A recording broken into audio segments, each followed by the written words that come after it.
Good morning to all of you, or good afternoon, depending on when you watch this video. I thought I should make a video and talk a little bit about the course and about the syllabus. Even if you have it already, and I'm sure you may have looked over it, I will just describe certain things about it. So the course is an 8-week course, but at the same time, it covers what we normally covers within 16 weeks in a normal fall or spring semester. But over the summer, as you know from all of the other courses, things go a bit faster.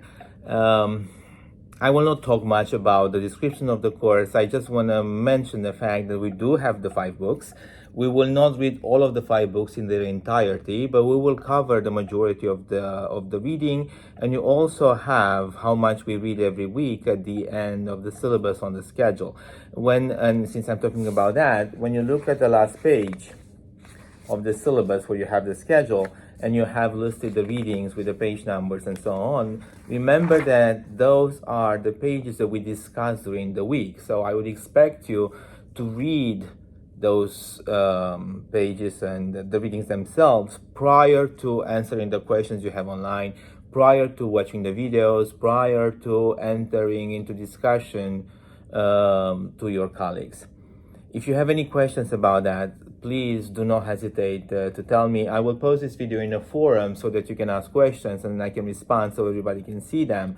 But you can also, if you want, send me questions by email and I will respond to all of you if that's needed to be done, or just to the one who's asked me the question if it's just for you. So the course begins with Plato, and it begins with Plato because philosophy, regardless of what people may say or what you may believe about it, is always born in dialogue, and Plato's writings are dialogical in the sense that we have people talking to one another. And philosophy was born in the city. Philosophy is not the feature of or the characteristic of a human being who goes on top of the mountain and thinks about life on his own and so on, even if this is also part of philosophy. But philosophy is born in the city because what we always need is other people's ideas, other people's minds, so that we can sharpen our ideas and understand them better, and also to go towards truth. Philosophers usually believe there is truth. It doesn't mean that I know that I have the truth, but there is truth there, and I'm looking for it, and I need all of you, and we all need each other in order to reach that truth. You will see all the readings there. I will not talk primarily about them. I will primarily talk about your assignments, so you know what you have to do in class. Every week you will have a quiz. The quizzes are set up in such a way that you can actually, have your book open, obviously, and they encourage you to go throughout the whole reading. It would be best, of course, if you can read the reading before and then try to understand everything. But every week, in any case, you will have a quiz on the reading themselves.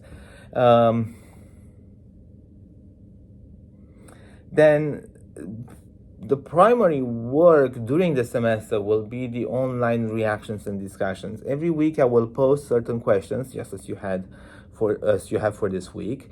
And usually the answer to those questions are due on Wednesday night, so that afterwards you can read your colleagues' responses to the same questions and then react to them by Friday midnight.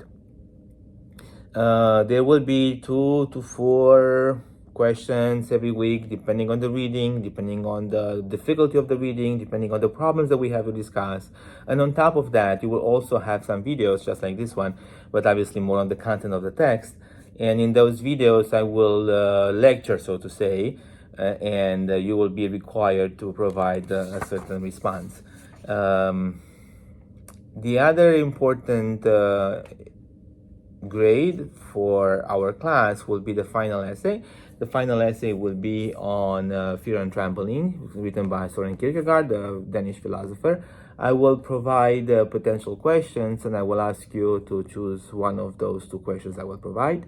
The one thing I wanted to mention and want to primarily to emphasize, especially because there is so much writing in this course, allow me to remind all of you to produce your own work, to never be afraid of expressing your own ideas. They are always better than anything else. I know that in the world in which we live, when there is so much AI produced material, people may be tempted, especially during difficult moments to appeal to those things that are easy. Nothing in life, as you know, is worthwhile if it is easy. Everything that is important comes with work, and I encourage you to do this work, because the work that you're doing for this class is not for me, it's not for getting a final grade. The work you're doing for this class, and for all of the courses actually, is there because it will improve your life, and it will improve your mind, even if you do not realize at the moment in which that happens. Please do look over the entire syllabus. If you have any questions in any way, do let me know. The most important thing is really communication, so do communicate with me anytime you have questions.